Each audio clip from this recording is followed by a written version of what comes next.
को बोलो अभी का अभी घर खाली कर दे। क्यों पर? हुआ क्या है? हुआ क्या है? मैंने पहले ही आपसे कह दिया था, किराए पे फ्लैट सिर्फ फैमिली वालों को मिलेगा। लेकिन आप लोग ये क्या कर क्या रहे हैं? तुम्हारा फ्लैट खाली करवा रहा हूँ, सोसाइटी का सेक्रेटरी हूँ, समझा? चले तू अंदर देख। पर आप ऐसा कैसे कर सकते हैं? बिल्कुल कर सकते हैं। आप लोगों ने सोसाइटी को झूठ बोला था कि आप लोग शादीशुदा हैं। और वो जो तुमने सर्टिफिकेट दिया है ना, वो जाली है, जाली डुप्लीकेट, समझा? अभी का भी फ्लैट खाली करो, चलो जल्दी। ठीक है, चिल्लाइए मत, हम लोग खाली कर देंगे। रोमा, कहाँ रखा है मेरा सॉक्स? वहीं पर होंगे, साइड पर। क्या हो गया अमन? कोई भी चीज अपने आप नहीं ढूंढ सकते? कहाँ रखा है तुमने? नहीं मिल रहा मुझे। ये तो रहा, राइट साइड की ड्रॉर में है। लाओ दो। ये लो। थैंक्स। अच्छा, मुझे ऑफिस के लिए लेट हो रहा है, बंटी को कॉल कर देता हूँ, वो रिया को स्कूल बस तक छोड़ देगा। क्यों? बंटी क्यों छोड़ेगा रिया को? बिल्कुल नहीं। एक बेटी के बाप हो, रिस्पॉन्सिबिलिटी नाम की कोई चीज है कि नहीं? किसी भी अनजान इंसान के साथ तुम अपनी बेटी को यूं ही छोड़ दोगे? अरे बंटी अनजान कहाँ रहा, 1-1.5 साल से यही तो है। परसों साथ रहने के बाद भी कई लोग एक दूसरे के लिए हमेशा अनजान ही रहते। भैया थोड़ा ध्यान से। अरे लॉक कर गए। अमन, टिफिन भूल गए आप। चलो जल्दी करो, कितना टाइम लगा? तो चलो जल्दी, निकलो जल्दी यहाँ से। जा रहे हैं ना, चिल्ला क्यों रहे? छोड़ूंगी नहीं मैं तुम्हें। तू देख अब मैं क्या करती हूँ। जो करना है कर लेना, जाओ। Calm down Roma. जाओ जाओ, चलो यहाँ से। चला चला चला निगाह।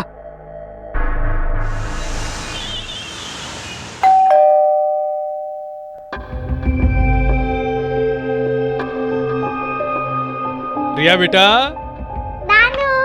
हाय बच्चा, चलो गार्डन में चलते हैं। रिया, अंदर जाओ, अपनी कॉपी और पेंसिल उठाओ और अंदर जाकर होमवर्क करो। चलो जाओ अंदर। अरे बच्ची थोड़ी देर के लिए गार्डन में खेलेगी पापा तो। प्लीज, इस वक्त रिया की पढ़ाई का टाइम है, रिया कहीं नहीं जा सकती। आप फिर कभी आना प्लीज।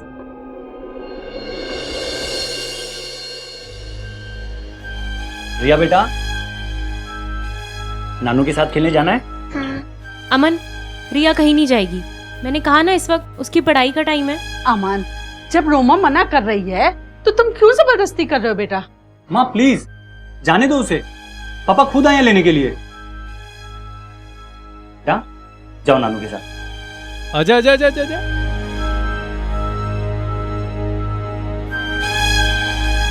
रोमा, पुरानी बातों को भूल क्यों नहीं जाती तुम? नहीं भूल सकती मैं। कुछ बीती बातें इंसान के मरने के बाद ही भुलाई जा सकती हैं।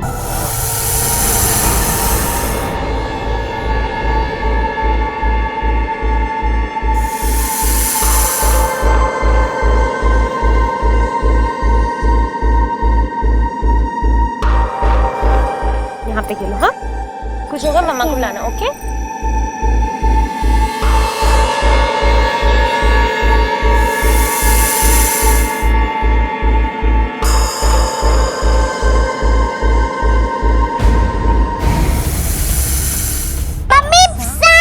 ये तो क्या आवाज है मम्मी?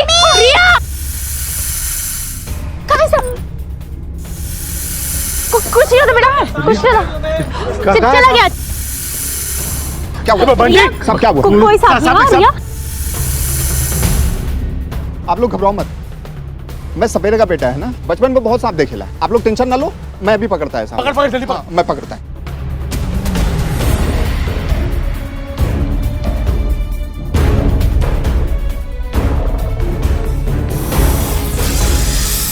मिल गया साहब। मार दे।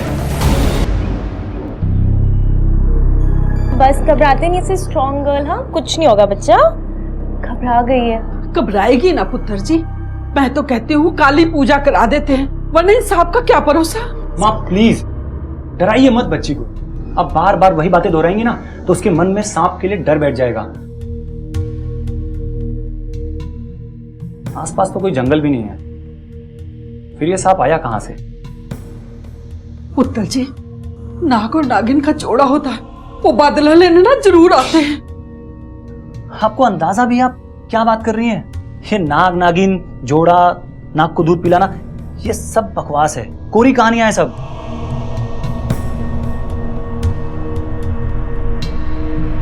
हे वाहेगुरु जी, मेरी बच्ची की रक्षा कर, मेरी बच्ची की रक्षा कर। क्या सांप को मारने पर उसकी आंखों में मारने वाले की तस्वीर रह जाती है और फिर सांप का जीवन साथी वो तस्वीर देखकर बदला लेने आता है? शहर की एक सोसाइटी में सांप के निकलने से डर का माहौल पैदा हुआ और जहां डर वहां पूजा पाठ और अंधविश्वास। माँ ये क्या नया नाटक है अब?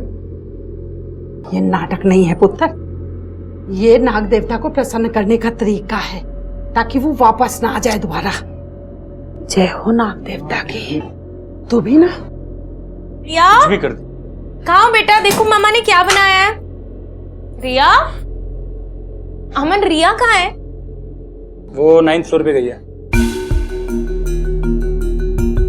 अमन, मैं तुम्हें कितनी बार मना किया ना, उसे 9th फ्लोर पर मत भेजा करो। क्या जरूरत है उसे वहां भेजने की? रोमा वो तुम्हारे पापा के घर ही गई है, हर बात में इतना इशू बनाने की क्या जरूरत है? इशू मैं बना रही हूँ?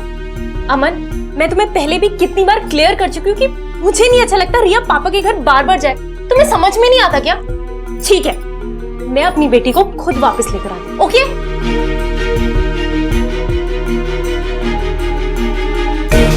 ए बंटी। जी साहब। अरे वो ड्रेनेज का पाइप ठीक हुआ या नहीं? अब बस 2 मिनट हो गया। 2 मिनट तारी 2 मिनट क्या रहे पच्चे कोने होगा। रिया, रिया उठो वहां से, ये सब उठाओ और चलो घर। अरे मैंने मना किया था ना यहाँ पर आने के लिए। हाँ क्या है बेटे? अरे अभी अभी तो आई है वो। क्योंकि मैं नहीं चाहती रिया यहाँ पर 1 मिनट भी और रुके। चलो।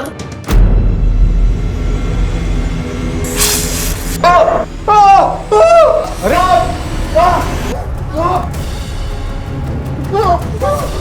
बंटी बंटी बंटी बंटी बंटी बंटी।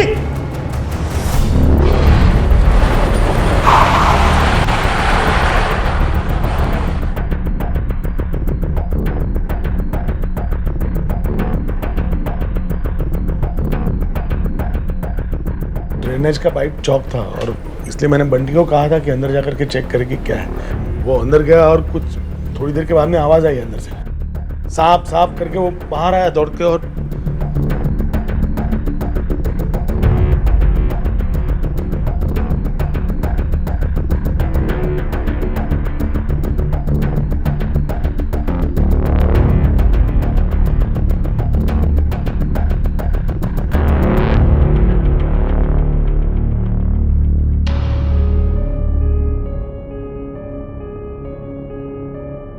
मौत तो सांप के काटने से हुई है,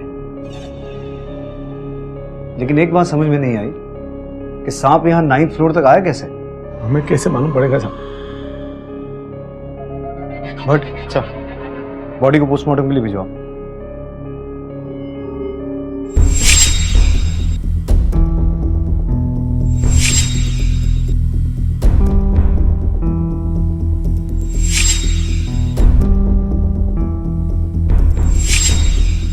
ये सब क्या है? कुछ नहीं सर, पढ़े लिखे मूर्खों का अंधविश्वास। कुछ दिनों पहले हमारी बिल्डिंग में एक सांप निकला था जिसे इस बंटी ने ही मारा था। तब से इन लोगों को लगता है कि वो सांप वापस लौटेगा अपना बदला लेने के लिए। रोज का यही तमाशा है। मैंने आज तक किसी सांप को 9वें फ्लोर तक चढ़ते नहीं देखा। एक काम करो, स्नेक रेस्क्यूअर को बुलाओ, क्योंकि इस खतरे से बिल्डिंग वालों की हिफाजत जरूरी है। Yes sir.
सांप ड्रेन में छुप के बैठा था, अभी इसमें कैद है। आप लोगों को घबराने की जरूरत नहीं है। अगर लाइफ में कभी भी ऐसा सिचुएशन आता है ना, तो हमारी संस्था से कांटेक्ट करने।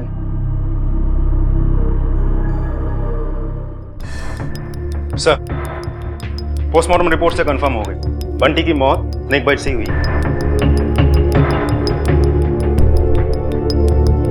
ये केस एक्सीडेंटल डेथ का है और कोई संभावना तो नजर नहीं आती। पर एक ही बात समझ में नहीं आई भट्ट, सांप बिल्डिंग के 9वें माले तक पहुंचा कैसे?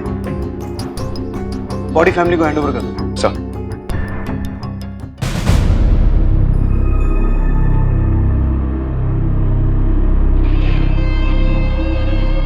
तुम लोग देख लेना, वो सांप ना फिर लौटेगा। ऐसे सांप किसी का पीछा नहीं छोड़ा करते। चुपचाप घर चल, तुझे पता नहीं है बगीचे में से सांप निकलता है।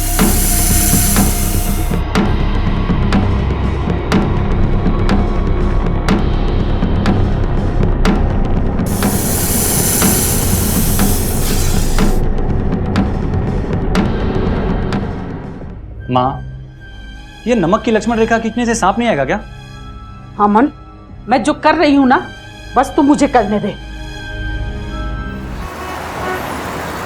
देखो, मैं देख रहा हूँ पिछले कुछ दिनों से अपने सोसाइटी के अंदर डर का माहौल बना हुआ है। सब लोग सांप के नाम से बहुत डर रहे। मैं तुम लोगों को आश्वासन देना चाहता हूँ कि सांप पकड़ा जा चुका है, अब सांप से डरने की कोई जरूरत नहीं है। अरे पर वो वापस आ गया तो क्या? क्यों? वो हमारी सोसाइटी का एड्रेस पूछने आएगा क्या? ये बात तो सही है। अरे नहीं, देखो भाई, ऐसा है कि सर्प मित्र वाले का नंबर सोसाइटी के नोटिस बोर्ड पे लगा हुआ है, वो आपकी शंका का निराकरण कर देंगे। तो अभी की डरने की जरूरत नहीं है, आप लोग सब अपने अपने घर जाओ, कोई टेंशन मत लो, ठीक है?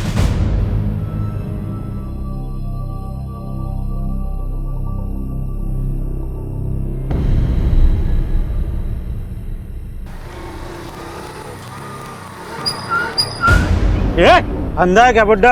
ये बदतमीज, सारा खुद आकर के मेरे को गाड़ी ठोकता है और मेरे को बोलता है अंधा है। तमीज नहीं है तेरे को? गलती किसी की भी हो बुड्ढे, भारी तो तेरे को ही पड़ेगी एक दिन। ए, ठीक से बात कर, समझा ना तू मेरे से? क्या तमीज से?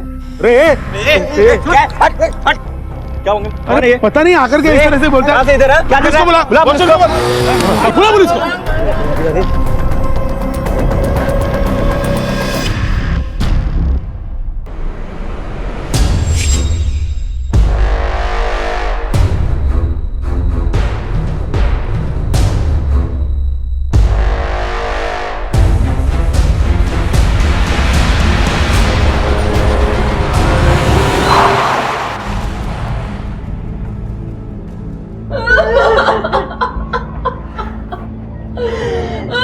इनकी मौत भी वैसी हुई है जैसे सिक्योरिटी गार्ड बंटी की हुई थी। सर, ये भी स्नेक बाइट का ही केस लग रहा है। इसी बिल्डिंग में 2 मौतें हैं और दोनों सांप के काटने से।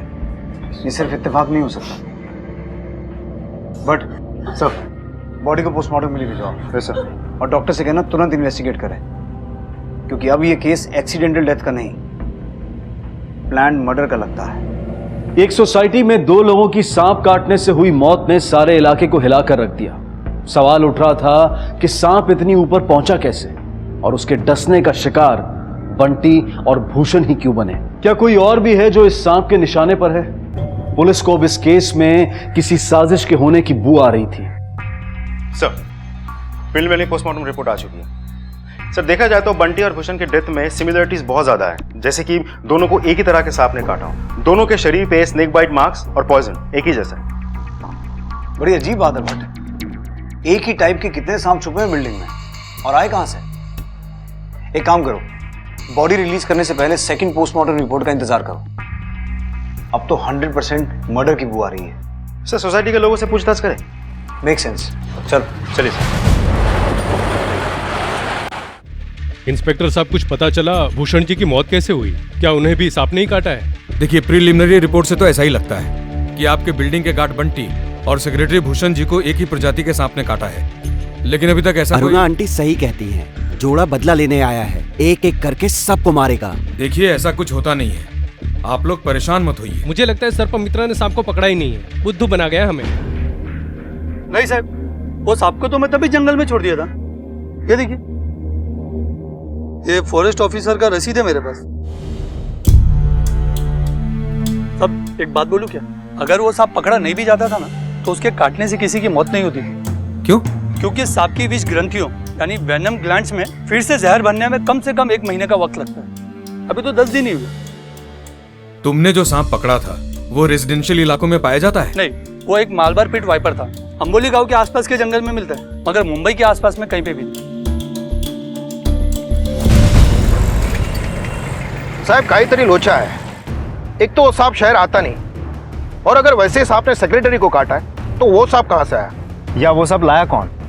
अब ये तो हमें अमोली गांव चलकर ही पता चलेगा, जहां ये सांप पाए जाते हैं। पता तो चले एक ही जाति के 2 सांप जंगल छोड़कर शहर आए कैसे। एक काम करो, गाड़ी सपेरों की बस्ती की तरफ लो।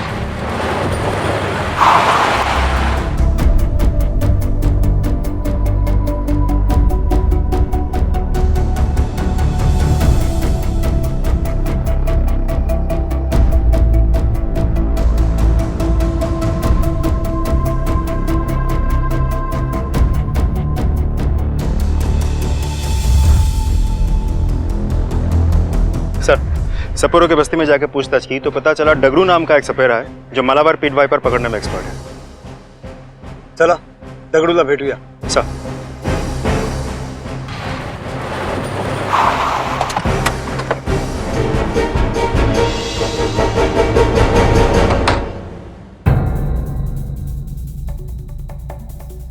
काय झालं साहब?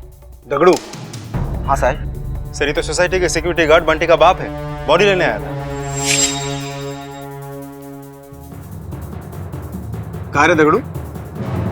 जब बॉडी लेने आया था तब तो कुछ बोला नहीं, अभी बहुत तारीफ सुनी है तेरी कि तू वाइपर पकड़ने में एक्सपर्ट है। अब सीधा सीधा बताएगा जो सांप तेरे बेटे बंटी को काटा वो समर्पण सोसाइटी में कैसे आया? साहब मैं डर गया था साहब। ऐसा क्या किया था जो डर गया था? साहब मेरे को एक दिन बंटी का फोन आया, वो बोला कि जहरीला सांप मांगता है। मैं बोला काय को, पर वो बोला सिर्फ आप लेके आने का, पैसा मिलेगा।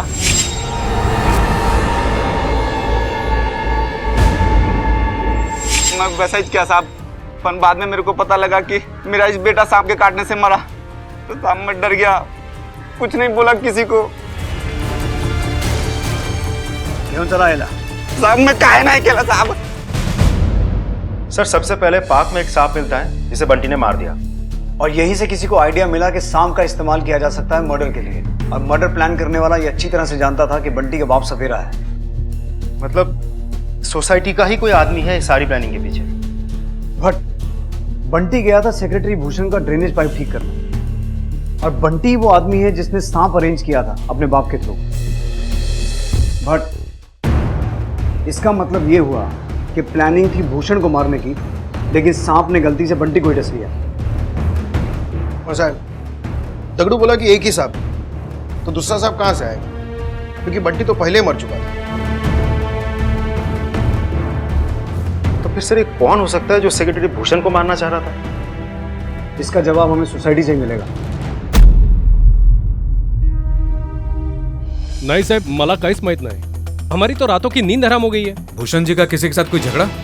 हाँ सर, एक बाइक वाला हमसे टकराया था और उन लोगों ने उन्हें धमकी भी दी। कौन थे वो लोग? कोई जान पहचान वाला या आसपास की सोसाइटी से कोई? नहीं सर, यहाँ तो पहले उनको कभी नहीं देखा। सर मुझे उनके बाइक का नंबर याद है, MS02 2558 था। हट सर, इस बाइक का पता लगा। मैं रोमा से मिल के आता हूँ। भूषण जी की बेटी है, उसे कुछ तो पता होगा। रोमा जी, कुछ दिन पहले 2 बाइक वालों ने भूषण जी को धमकी दी थी। आप उनकी बेटी हैं, आपसे कुछ बात की थी उन्होंने? जी नहीं सर, पापा ने कभी इस बारे में कोई जिक्र नहीं किया। लेकिन हाँ सर, कुछ दिनों पहले पापा ने एक कपल को सोसाइटी से निकाला था। छोड़ूंगी नहीं मैं तुम्हें। तू देख अब मैं क्या करती हूँ। आपके पास वीना और उसके पति का कोई एड्रेस या नंबर है? हाँ सर, वो लोग टेनेंट थे तो ऑफिस के पेपर्स में होगा ही। Thank you. दामले, ये सोसाइटी ऑफिस से एड्रेस और नंबर लो और दोनों को उठा के लाओ। जी सर। मैं तुझे छोड़ूंगी नहीं, यही कहा था ना भूषण को? हाँ सर, लेकिन हमारा मतलब वो सब नहीं था। हम दोनों तो बहुत पीसफुली रह रहे थे सोसाइटी में, लिव इन रिलेशनशिप है हमारी, और उसे क्या जरूरत थी हमारी लाइफ में इंटरफेयर करने की? तो इस वजह से मरवा ही दिया उस बेचारे को? नहीं सर, आप गलत इल्जाम लगा रहे हैं। हमें गुस्सा था उससे, बहुत गुस्सा था, लेकिन सर इतना नहीं कि हम उसकी जान ले लें। यही लोग हैं जिन्होंने सेक्रेटरी को धमकी दी।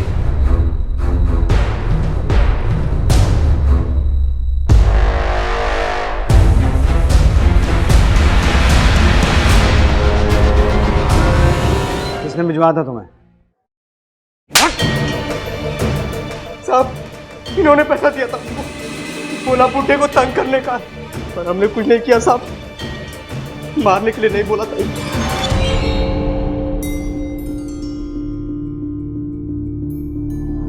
तो ये था तुम्हारा बदला लेने का पहला स्टेप। सर मेरा बिलीव कीजिए, मेरा इस मर्डर में कोई हाथ नहीं है।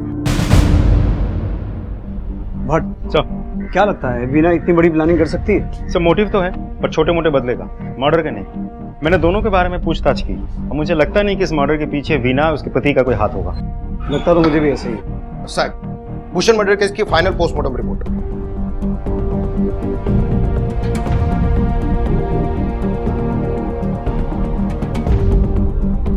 मौत सांप के जहर से हुई है, वाइपर के जहर से, लेकिन सांप के काटने से नहीं। साहब, शरीर पे जो सांप के काटने के निशान मिले हैं, एक्चुअली वो सिरिंज के हैं। इस तरह बनाए गए हैं कि हमें लगे सांप ने ही काटा।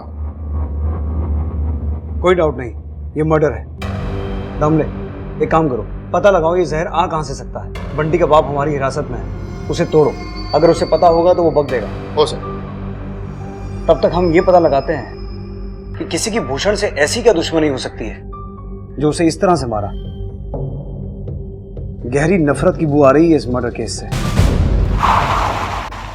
हम आपको क्या बताएं, अपने बाप से बात नहीं करती वो औरत। बेटी है, थोड़ा बाप के लिए सोचना चाहिए था।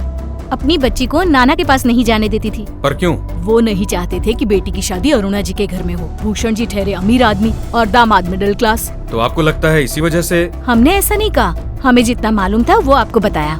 Thank you. बट सर, मैं रोमा से मिलके आता हूँ। तुम इस बिल्डिंग में और लोगों से पूछताछ जारी रखो। भूषण जी इस बिल्डिंग के सेक्रेटरी थे, बहुत से लोगों से दुश्मनी हो सकती है उनकी। हाँ सर, मैं गुस्सा थी पापा पर। दरअसल मैं अमन से प्यार करती थी और इन्हीं के साथ शादी करना चाहती थी, लेकिन पापा नहीं चाहते थे कि मेरी शादी अमन के साथ। इसलिए उन्होंने एक दिन जाकर अमन के खिलाफ पुलिस कंप्लेंट कर दी कि वो एक नाबालिग लड़की के साथ शादी कर रहा है, जबकि ऐसा कुछ भी नहीं था।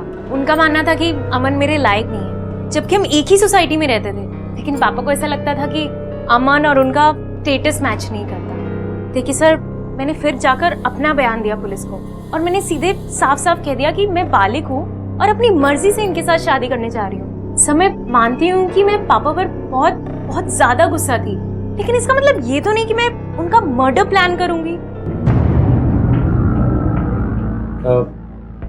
रोमा का भाई। अब अमन प्लीज, भैया का इन सबसे कोई लेना देना नहीं है, उनका नाम क्यों ले रहे हो बीच में? एक मिनट, बोलने दीजिए उन्हें। क्या कह रहे थे आप इनके भाई के बारे में? सर, रोमा का एक भाई भी है, अभिजीत। अपने पापा से बिल्कुल नहीं बनती थी उसकी, बहुत नफरत करता था वो उनसे। शायद कुछ प्रॉपर्टी का मैटर था, वो 9th फ्लोर का फ्लैट बेचना चाहता था।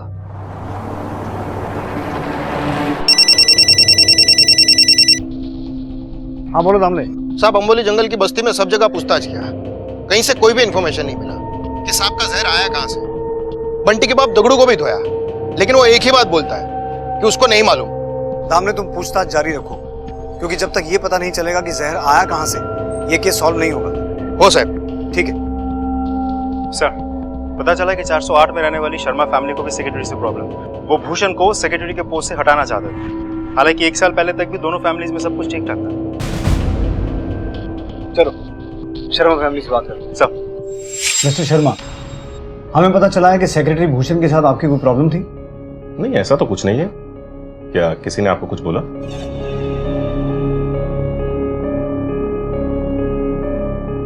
शर्मा जी, एनसीसी की ट्रेनिंग ली है आपने? जी। कैंप्स में भी गए होंगे? जी। एनसीसी की ट्रेनिंग में सिखाया जाता है कि सांप से बचना कैसे है, और अगर सांप सामने आ जाए तो उसे हैंडल कैसे करना है। आखिर आप कहना क्या चाहते हैं? आपसे जितना पूछा जाए उसका जवाब दीजिए। भूषण से क्या प्रॉब्लम थी आपकी? रुचिका को अंदर लेके जाओ। सर, वो सेक्रेटरी बहुत ही कमीना और नीच किस्म का इंसान है। उसने मेरी छोटी सी बच्ची को मॉलेस्ट करने की कोशिश की। भट्ट, भूषण के बारे में जो अभी पता चला वो बेहद शॉकिंग है। सोचा नहीं था इस केस में बच्चे के साथ मोलेस्टेशन का एंगल भी सामने आएगा। सर अगर शर्मा की बात सही है तो भूषण के खिलाफ और लोगों की भी शिकायत होगी, पर इस बारे में कोई आसानी से बोलेगा नहीं। एक काम करो भट्ट, अपनी लेडी कांस्टेबल सुषमा को उस सोसाइटी में सादे कपड़ों में भेजो, उसे वहां के लोगों से बात करने दो। हो सकता है इस बारे में और भी बहुत कुछ सामने आए। अपने पिता की प्रॉपर्टी पे नजर थी तुम्हारी? सर नजर जैसी कोई बात नहीं, मैं बस अपने पापा को समझा रहा था कि ये प्रॉपर्टी बेच देते हैं, अच्छी खासी कीमत मिल जाती और हम कहीं शिफ्ट हो जाते और मुझे भी बिजनेस स्टार्ट करने के लिए, इन्वेस्टमेंट के लिए हेल्प हो जाती, और वो राजी नहीं हुए सर। तो ये रास्ता चुना तूने अपने पिता की प्रॉपर्टी हासिल करने के लिए? सर ऐसी कैसी बातें कर रहे हैं आप? हम तो ऐसी वैसी ही बातें करते हैं। जिस वक्त तुम्हारे पिता की मौत हुई कहाँ थे तुम? मैं एक ऑर्केस्ट्रा बार में था, दहीसर में। और घर कब लौटे? क्योंकि तहकीकात के समय हमने तुम्हें घर में नहीं देखा।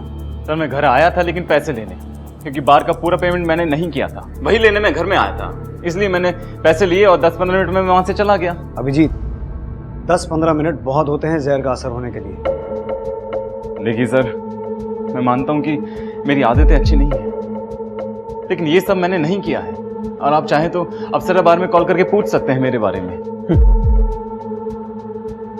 बिना पूछे ही सफाई देनी शुरू कर दी? ठीक है, फिलहाल तुम जा सकते हो, और याद रखना हमारी नजर है तुम पर।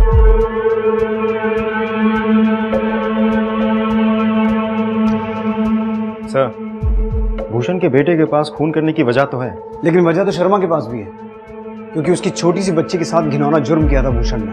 सर सोसाइटी में पूछताछ जारी, लेकिन अभी तक किसी और ने भूषण के बारे में वैसा कोई कंप्लेंट नहीं दर्ज करवाई। और कांस्टेबल गावड़े बोल रहा था कि बहुत सारे ऐसे माँ बाप हैं जो अपने बच्चों को भूषण से दूर रखते हैं, लेकिन सामने को कोई बात ही नहीं करना चाह रहा है। हाँ भट्ट, अक्सर बदनामी के डर से माँ बाप चुप रहते हैं, और यही तो वजह है कि बच्चों के साथ हुए दुर्व्यवहार की रिपोर्ट पुलिस में दर्ज ही नहीं होती है, और ऐसे मुजरिमों के हौसले और बढ़ जाते हैं। एनीवेज भट्ट, तुम बिल्डिंग के आसपास से भूषण का पूरा बायोडाटा निकलवाओ, हर छोटी बड़ी जानकारी चाहिए मुझे, बेटी दामाद सबके बारे में। सब कोशिश करना छोटे बच्चों से बात करो, क्योंकि छोटे बच्चे अक्सर ऐसा सच बोल देते हैं जो बड़े बोलने से कतराते हैं। क्या और भी कोई बच्चा शिकार हुआ था उसके इस दुष्कर्म का? क्या उन्हीं में से किसी एक ने भूषण से अपना बदला लिया था? क्या फिर कोई और वजह थी इस हत्या की? हाँ बोलो दामले। साहब मला एक माहिती भेटली आहे, कुछ लोग हैं जो चोरी छुप के सांप का जहर निकाल के बेचते हैं। क्या? हाँ साहब, ये लोग सांप पकड़ने में एक्सपर्ट तो है, साथ में इसका जहर निकाल के बेच भी देते हैं। मैं उसके आगे भी पूछताछ करता हूँ। सर सोसाइटी वालों से पता चला है कि भूषण अक्सर बच्चों के साथ ही रहता था। इससे पहले भी कई लोगों ने उसकी हरकतों के खिलाफ शिकायत की, पर फैमिली वालों ने बात दबा दी। सब 2-3 लोग हैं, मैं उनका नाम और पता बताऊंगा, पर अपना नाम बीच में नहीं आना चाहिए सर। जल्दी बता, तेरा नाम नहीं आएगा।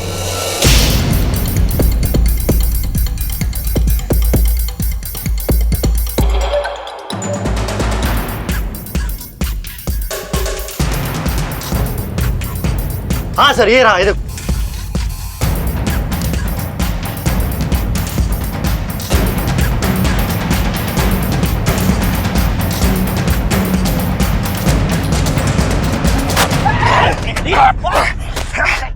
साहब मेरे को कुछ नहीं मालूम साहब, मेरे को कुछ नहीं मालूम साहब। काय रे, समर्पण सोसाइटी में किसको सांप का जहर बेचा? साहब मैं बताता है साहब, एक बाई थी साहब। आगे बोल, आगे बोल। साहब उसने मेरे को 5,000 रुपया दिया, बोला कि किसी को बताने का नहीं। चेहरा याद है उसका?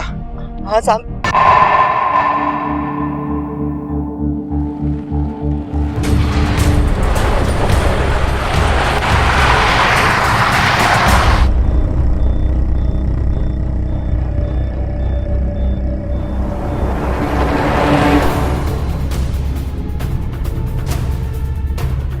आप लोग घबराइए मत, हमें आपकी बिल्डिंग के सेक्रेटरी भूषण जी के कातिल का पता चल गया है।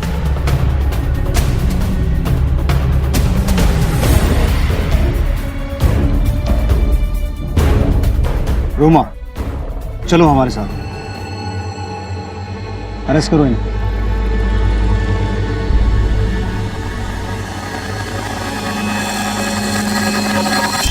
कितनी नफरत अपने बाप से? नफरत?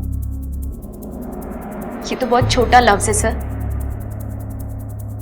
घिन आती थी मुझे उस आदमी से, उसने एक बार नहीं, कई बार मुझे जीते जी मारा है। ऐसा क्या किया उसने तुम्हारे साथ? मैं 13 साल की थी।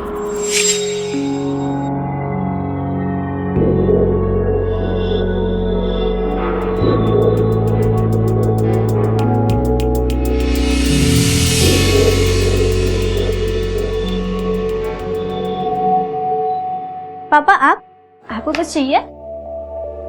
कुछ नहीं बेटा। फिर 1 महीने बाद वो वापस से मेरे कमरे में आया। पापा नहीं, पापा नहीं, पापा नहीं पापा। तो तुमने अपनी माँ से या किसी और से कहा नहीं? क्या कहती? माँ को कहीं ना कहीं सब पता था। मैं अंदर से टूट गई थी। मुझे किसी आदमी की परछाई से भी डर लगता था। फिर एक रोज अमन मेरी जिंदगी में आए। मुझे धीरे धीरे उन पर भरोसा होने लगा। मुझे विश्वास हुआ कि वो मेरे पापा जैसे नहीं है, बल्कि वो एक अच्छे आदमी है। उन पे विश्वास करके मैंने उनका हाथ थाम लिया। सब कुछ ठीक हो रहा था। लेकिन फिर एक दिन मुझे ऐसा लग रहा था जैसे उस आदमी की गोद में मेरी बच्ची नहीं, मैं खुद थी। मेरा पूरा बीता हुआ बचपन मेरी आंखों के सामने घूमने लगा। रिया, देखो बेटा, मम्मा आपके लिए क्या लाई है। हाँ, चलो मेरे साथ अंदर चलकर देखेंगे। हाँ, लेकिन इस बार उसने अपनी हद पार कर दी थी। उसकी गंदी नजर मेरी बच्ची पर थी। तभी तय कर लिया, इस आदमी को जीने का कोई हक नहीं। चाहे कुछ भी हो जाए, मैं सिवान को जिंदा नहीं रहने दूंगी। फिर सोसाइटी में एक दिन सांप निकला और मेरे दिमाग में एक प्लान बना। मुझे जहरीला सांप ला कर दे। मैडम? फिर बंटी सांप लेकर आया। मैंने बंटी से कहा कि वो सांप मेरे पापा के वॉशरूम में रख दे, मगर बंटी की किस्मत खराब थी सर। उस सांप ने बंटी को ही काट लिया। फिर मैंने जहर बेचने वाले आशुतोष से जहर खरीदा। हेलो पापा। अरे रोमा, तुम? हाँ, मैं। कैसे आप? मैं ठीक हूँ। तुम यहाँ अचानक? मैंने सोचा कि क्यों ना आज बाप बेटी बैठकर कुछ पुरानी बातें कर ले। ये तो बहुत ही अच्छी बात है। आओ बैठो। वैसे मेरा कॉफी पीने का मन था। आप पियेंगे ना मेरे हाथ की बनी हुई कॉफी? हाँ, पीऊंगा। मैं अभी लेकर आई। हाँ,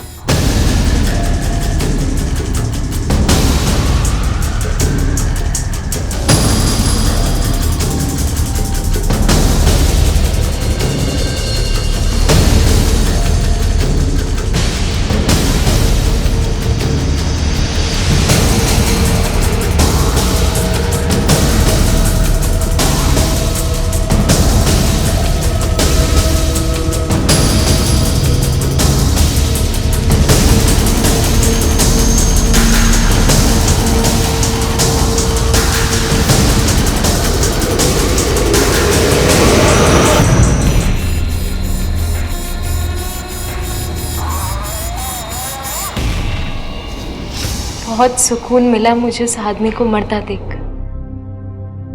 चैन की नींद सोई। चाहती तो थी कि मैं अपना गुनाह कबूल कर लूं, लेकिन फिर बेटी की चिंता थी इसलिए चुप रही।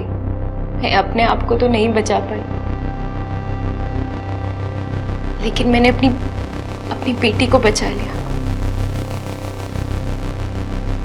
मैंने जो किया, जो उसका कोई अफसोस नहीं। रोमा, तुम्हारे साथ जो कुछ भी हुआ बहुत बुरा हुआ। तुम्हारे पिता ने बहुत घिनौना जुर्म किया तुम्हारे साथ। हाँ, ये सही है कि तुम छोटी थी, किसी से बात नहीं कर पाई, लेकिन तुमने जो कुछ भी किया उसे सही नहीं ठहराया जा सकता। अगर तुम कानून की मदद लेती तो शायद तुम आज अपनी बेटी के साथ होती। गुस्सा और नफरत हमें ही खत्म करते हैं, लेकिन हमें ऐसा लगता है कि हमने किसी और को खत्म कर दिया।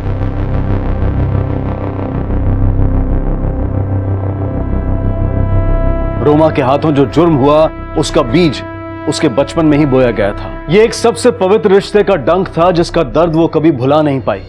और अब जब उसने अपनी बेटी को भी उसी दुष्कर्म का शिकार होते देखा तो वो अपने आप को रोक नहीं पाई और उसने अपने पिता की मौत की साजिश रची।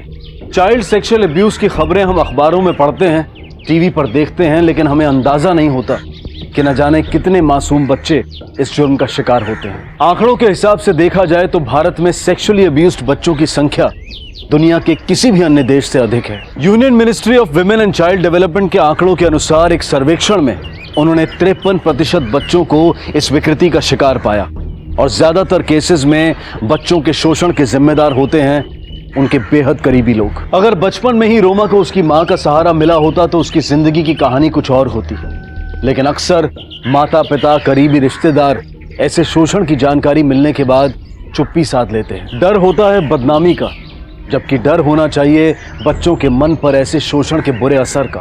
बच्चे उम्र भर ये कड़वी यादें लेकर बड़े होते हैं, लेकिन भुला नहीं पाते वो डंक, वो दर्द। याद रखिए, आंखें बंद कर लेने से अंधेरा नहीं हो जाता, जुल्म को चुपचाप सह लेने से हालात नहीं बदल जाते। आपकी आवाज आपकी जिंदगी बदल सकती है और किसी दूसरे की जान बचा सकती है। इसी विचार के साथ अब मैं अनूप सोनी आपसे विदा लेता हूं। फिर मुलाकात होगी अगले एपिसोड में एक और चौंका देने वाले केस के साथ। तब तक अपना और अपने परिवार का ख्याल रखें और देखते रहें क्राइम पेट्रोल डायल 100। सबक एक को सीख हम सबको। जय हिंद।